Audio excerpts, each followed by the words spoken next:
My name is Drew Markham. I'm the creative director here at Grey Matter Interactive. Return to Castle Wolfenstein is a semi-retelling of the original Wolfenstein 3D.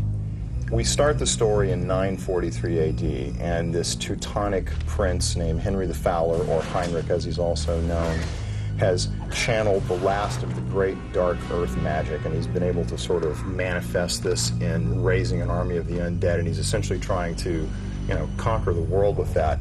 And 1,000 years later, they are finally able to unearth some of the remains that they need to put the last pieces of the puzzle together that they need to resurrect Heinrich.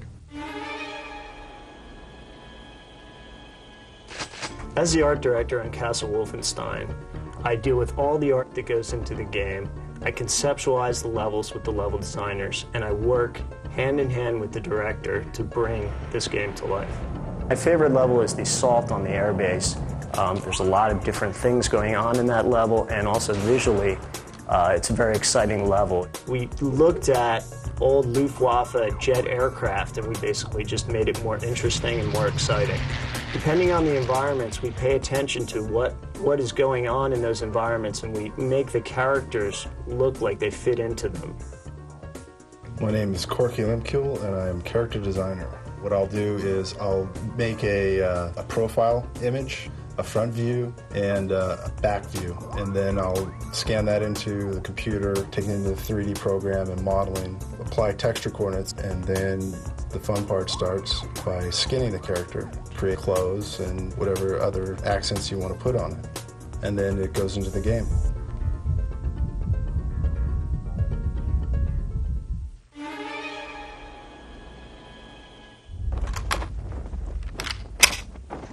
My favorite character in the game is definitely B.J. Blazkowicz. Of course, he's the hero.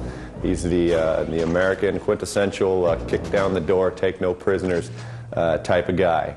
Since this is a first-person shooter and B.J. is going to have a lot of work in front of him, we've decided to supply him with lots and lots of tools of the trade, lots of weapons. We do have all the standard World War II era weapons in the game. But the Nazis, being as they were, the ingenious little inventors that they were, sometimes good, sometimes extremely horrific, we've come up with a few weapons of our own that we feel that they may have had in their arsenal. One of which is the Venom gun. It's been getting a lot of notice lately, and it's a really popular weapon in the game, and it's pretty devastating.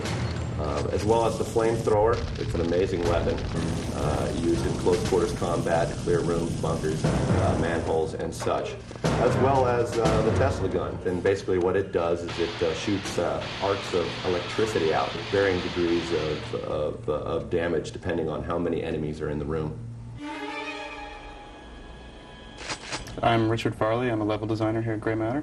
As BJ, you start off and you've been knocked unconscious and you wake up and you're in the dungeon, and it's very creepy, and there's no bad guys around. And as you slowly work your way up, you come across the crazy scientist who just has killed your buddy. Aside from that, there's not really much activity.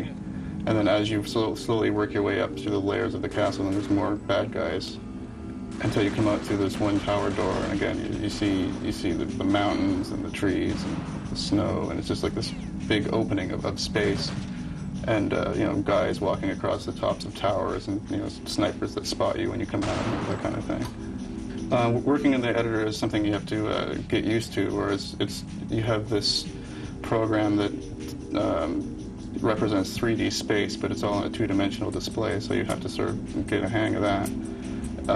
It can be pretty intimidating at first, with all the lines and entities and vertices and this, whatever other E's you can think of. Return to Castle Wolfenstein really has kind of like World War II meets the X-Files, and one of the big challenges in that is that we start off with this very realistic World War II setting, and we have to move you into the occult and the paranormal. And to do that, we have a secret agency that you work for, the Office of Secret Actions. And when they send you in, they're dubious themselves about the information that they've received. They've heard that these strange paranormal and occult ceremonies are going on. They don't put much credence in them, but they do send you in to check them out because the sources, they say, are reliable enough. And of course, as the player, when you do go in, you find out that not only are they real, they're more than real. It was over the top, more than they even imagined.